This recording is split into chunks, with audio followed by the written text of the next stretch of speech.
I got to experience heat exhaustion for the first time in my life. What should have been one of the best vacations of my life, it turned into an absolute nightmare. Hello friends, I know that I have not been posting very much recently, and this last week I was actually on vacation and I wanted to tell you all a little bit about it. So my mom and I went on vacation together for the very first time, our very first solo vacation together as mother and daughter. I am 35 years old, so it was long overdue.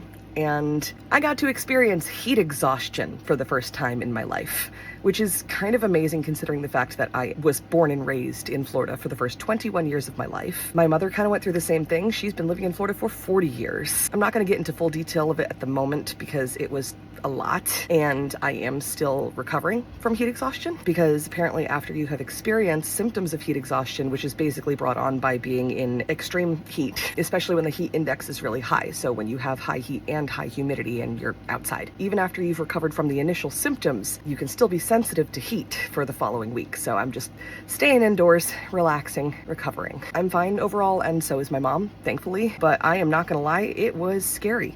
It was very scary. We went to Disney World, and my mom had not been to Disney World since she brought me and my brother to Disney World when we were probably 7 or 8 years old, which is to say that she's never been to Disney World. We were able to find one of the resorts that was affordable enough that we were able to stay there, so we took a bus in. It's not like we walked through the hot parking lot or anything like that. And since this experience, I have done so much more research on heat exhaustion and heat stroke and just heat stress in general. And as far as I can tell, based on every website that I have read, we did absolutely everything correct to prevent heat exhaustion. But yeah, we found out the hard way that the Disney parks are not designed to prevent heat stress in any way, shape, or form. And we're only in June. It's Florida, and it's only June. It's not going to get any colder. There is not enough shade. There are not enough fans. It was really, really obvious just walking through these parks, because the layout of the parks themselves and the scarcity of the shade and cooling fans, misting stations. You know those water bottle refill stations you see in a lot of public places where you put the bottle underneath and it fills your bottle up with water and it tells you how many plastic bottles you saved by using a reusable water bottle? Yeah, I saw one of those between Magic Kingdom and Epcot,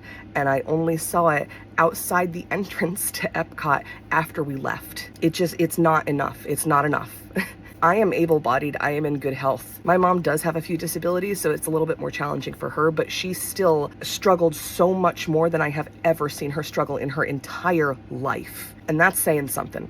But yeah, what should have been one of the best vacations of my life, it turned into an absolute nightmare for me this week. Like, there were some fun bits, don't get me wrong. Like, my mom and I enjoyed ourselves despite all of this, but genuinely, our time at Disney was ruined by Disney's lack of planning for these events. I am really not wanting to go to another Disney park ever again after this experience. Even all of the cast members at Disney, it was very clear that they knew that this was a common problem. They work in these conditions every day. When my mom and I were inside in the AC eating lunch because we were struggling because she was having heat exhaustion symptoms, I looked outside and I saw the parade going by with a marching band with people in head to toe, long sleeves, long pants, boots, gloves, those giant hats with the chin. Like, I saw so many people struggling. And I know that people are going to say, oh, well, just don't go to the parks then. You and I live in the real world. We know that it is not always that simple. You plan a vacation for months in advance, especially if you've been saving for that vacation for a very long time. Nobody's reimbursing you all of that money if you have to cancel. And on top of that, too, you have to consider the fact that I am originally Floridian. I know how to deal with the heat.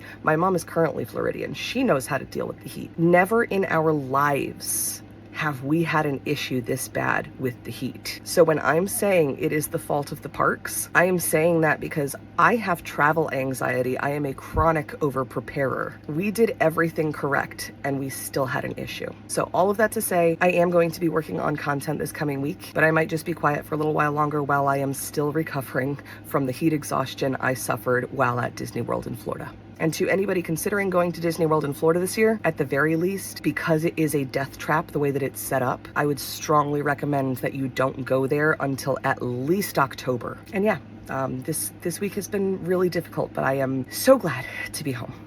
So glad.